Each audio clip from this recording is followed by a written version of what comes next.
Of all the things that Jesus did, he was probably most well known for rising from the dead.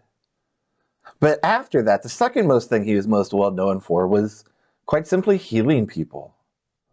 Jesus loved people and cared for people wherever he went.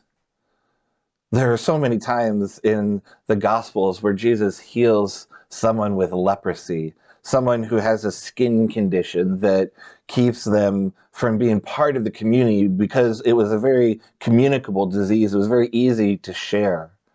And so lepers had to live outside of the community in colonies. But Jesus wasn't afraid.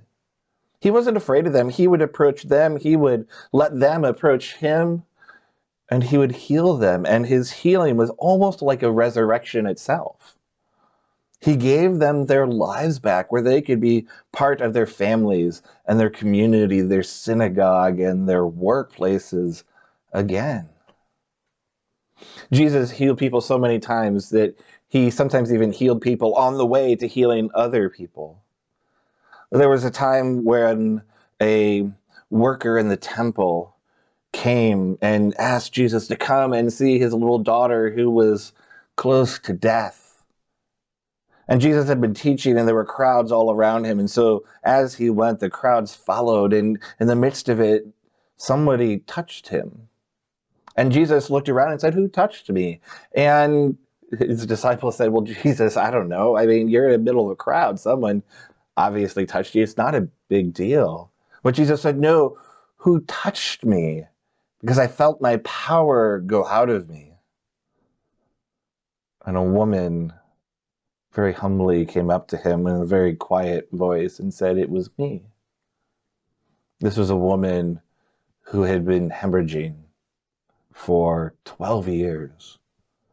Doctors had tried things, they'd experimented on her, and nothing had ever helped her until that moment when she touched his cloak. And Jesus said, "Woman, your faith has made you well." She trusted in God's power of life, of love, of care. After that episode with the woman, Jesus continued on to the man's house. And when he got there, people were weeping and mourning and singing. And they said, "It's okay. You don't have to go up anymore. She's passed." And Jesus said, "No, I'd like to see her." And so they took Jesus into that upper room where the young girl was lying, not moving. And Jesus knelt down and came up close to her and said, "Talitha cum," which is Hebrew for "little girl, get up." And she heard Jesus' voice and she sat up and was well again. Such love and personal care that Jesus had for the littlest among us, the least among us.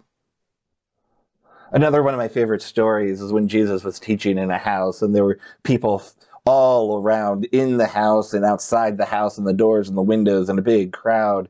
And Jesus was teaching and these people wanted to bring their friend to Jesus who was paralyzed, because they believed Jesus could do something and they couldn't get through that crowd. So they climbed up on top of the roof. And back in those days, they were thatched roofs made out of mud and straw. And they literally tore a hole in the roof.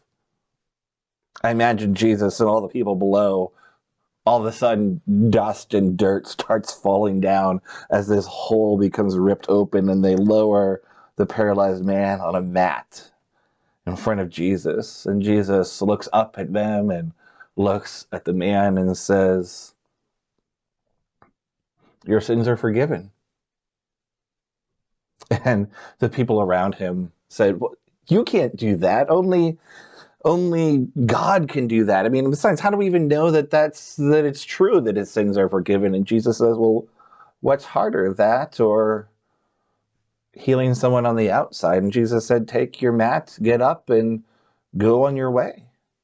And the man who had been paralyzed did exactly that. God's not just working on our outsides. God is working to bring healing also to our insides as well. Those things are going on in our lives. So often when Jesus would heal people, he didn't just go up and perpetuate good works on them. He would listen to them first. There was a man at the pool of Bethsaida, and Jesus asked him, "Why are you so upset?" And the man explained, and Jesus said, "Well, what would you like me to do for you?" Now, this man was crippled. It was obvious what he would like a miracle worker to do, but Jesus gave him the opportunity to speak his own truth. Jesus listened to him and loved him.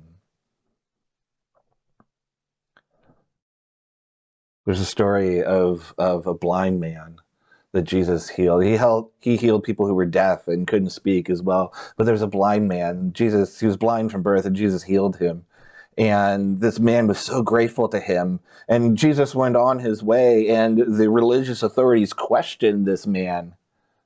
Who healed you? People shouldn't be able to do that. That doesn't sound right. He must be a trickster. He must be, from the devil or something like that. The man said, "Well, I don't know how he did it, but I can see." And not only could he see physically, but he could see that there's something special about Jesus, that Jesus was from God. And he said, "This is the funny thing, is that I was blind and now I can see what God is doing. And you've been able to see your whole lives, and you can't see what is right in front of your faces that God is doing." Throughout the Gospel of John, John never uses the word miracle when Jesus heals people. He always uses the word sign. Everything that Jesus does is a sign. These actions are pointing to something else. They're pointing to the power of God. They're pointing to who Jesus is, that Jesus is from God and is God. And they're also pointing to God's love and care. That no matter how hopeless we might feel our lives are, that God not only can heal us, but notices us and listens and responds in love.